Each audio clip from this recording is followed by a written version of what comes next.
The Magic Island is now divided into two enemy camps. G-47 and his powerful group of scientists on one side, and Mrs. Gregory's two boat crews on the other.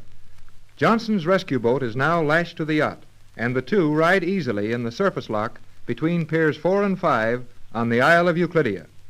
The scene is the radio cabin of the yacht, the cabin that is protected from the eyes and ears of the Euclideans by the seaweed cloth. Captain Bradford and Mrs. Gregory are explaining to Jerry and Joan some of the things that happened on the yacht while the young people were in the submarine. But, Mother, Jerry is overly enthusiastic about the attitude of the submarine commander. No, I'm not, Mrs. Gregory. That girl was doing a lot of thinking about what Joan and I told her. She's got the idea that maybe these Euclideans aren't so hot after all. Yes, I'm inclined to agree with Jerry about that, Joan. Out of all the people on this island, it's only reasonable to suppose that some of them aren't any too happy. Yes, Tex, I think Jerry is quite possibly right, though we should be very careful about taking this girl into our confidence. Well, she told me she didn't want to know anything about our plans. I guess she was afraid of what G-47 might do to her to make her tell if he guessed she knew anything. That is reasonable, Jerry. G-47 would find some terrible way to make her disclose your plans if he found that she knew them. Well, never mind about that now.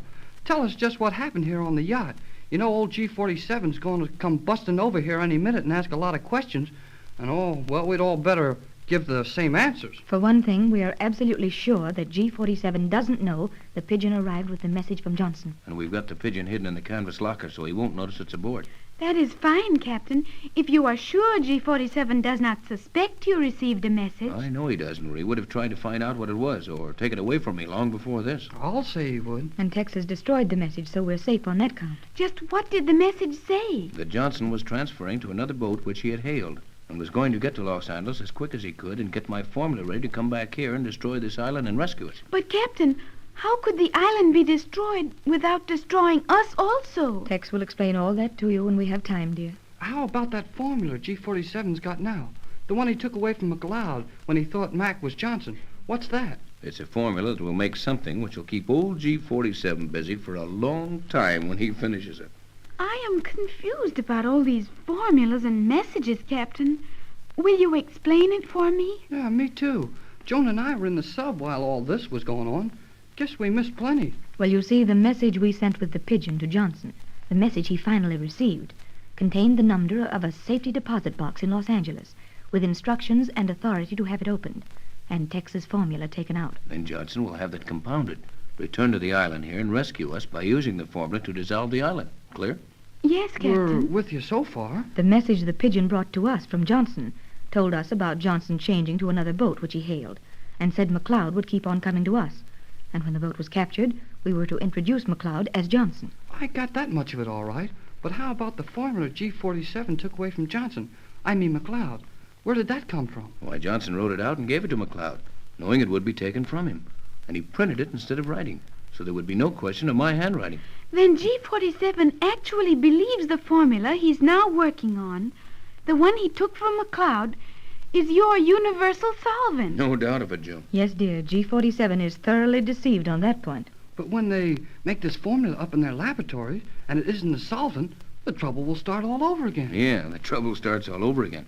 But this time, I think it'll be more trouble for G-47 than it is for us. What do you mean, Captain? Well, the formula they have now will really make something. And I hope there's a whole bunch of these Euclidean scientists working on it when they get it finished. There will be. I heard G-47 order every scientist on the island into the central laboratory to work on this formula. Then there's a chance of your desperate plan succeeding, isn't there, Tex? The more of these Euclideans there are in that laboratory, the better our chances are. What chances, Captain?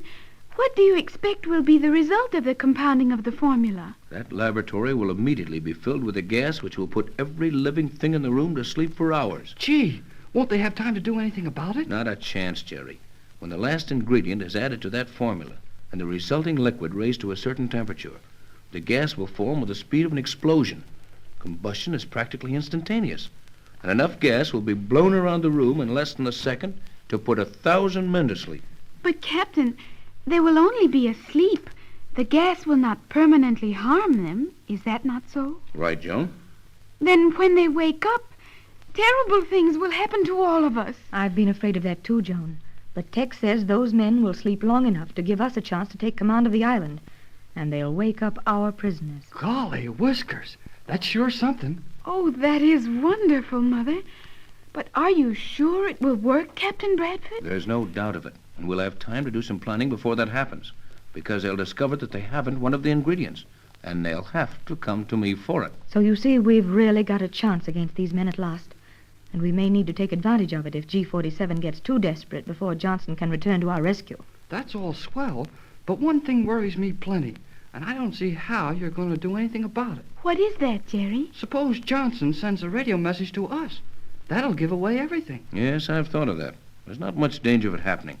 But of course, Johnson will estimate the time it should take us to get control of the radio on the island. And if he should try to reach us before that has happened, well, it wouldn't be so good. I hardly think he'll do that. Johnson knows the value of keeping his actual whereabouts a secret. On the other hand, Mother, Johnson will want to keep well advised of your progress here, as it will be some days before he can reach Los Angeles and return. Yeah, that's another thing I can't figure out. What's that, Jerry? How all this has been going on.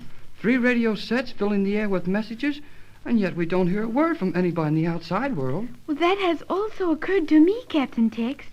It seems strange that no one except Johnson has made any attempt to come to our rescue or contact us. That is something Tex and I will explain to you and Jerry when the time is right, my dear. It's enough for you to know now that every move we have made here, every word that has passed through the air between this island and Johnson, is known in every civilized country in the world. But how can it be kept quiet? I should think the newspapers and the radio news broadcasts would be full of it. Gee, it's the biggest news in the world right now, and I never heard of being able to keep anything like this quiet. Well, someday you'll understand it all, kid. But for the present, it's enough for you to know, as Pat started to tell you. But we happen to have influence enough to keep this quiet until we want the world to act on it. Remember that it would mean certain victory for the Euclideans to attempt to bring in a rescue party now. I can understand that, Captain. You would sacrifice thousands of lives and billions of dollars in any attempt to take this island by force, while by waiting, you may take it through strategy. Right, Joan, dear. You and Jerry are fine, understanding aides, and you've been a great help to us. I think, Mother, Jerry has been more of a help than you know. In what way, dear? Jerry talked so much about your world to the commander of the submarine that she gave us many privileges. And if what Jerry says is true as to her being willing to help us, then we have Jerry to thank for it. Nice work, Jerry. What did you tell her? Oh, I didn't tell her so much. It was just that she kind of took a liking to me. I guess she knew I never saw a fellow like me before, and then when she got kind of stuck on me, oh, it was easy to get her on my side. At least, Jerry, you have no doubt about your own ability with the ladies. How old is this woman, submarine commander, Joan? She's very old, and Jerry is foolish in thinking she was attracted to him. The commander is 22 years old. Poor old lady. I hardly see how she gets around at that age. Oh, you know what Joan means. She's just jealous, that's all. Why, Jerry Hall, if your monumental conceit were worthy of the slightest consideration, it would only be to point out the utterly ridiculous impression created by your exaggerated ego. She means I like me Yes, too much. I gathered that was the general import of the remark. Never mind, Jerry. It's sometimes better to think well of yourself than to be too modest. After all, the world takes us at our own estimation. However, it would be well to remember that the estimation must be lived up to. Okay, forget it. I'm sorry, Joan. I didn't mean to start a battle over it.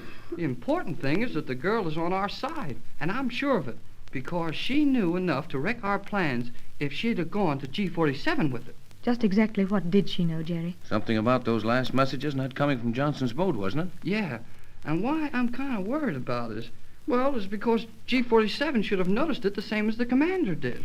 The only reason the direction of Johnson's radio beam did not attract the attention of G47 was because he was giving all his attention to the prism reflectors, observing the progress of the submarine. But won't the variations of that radio beam be recorded so that he'll stumble onto it later?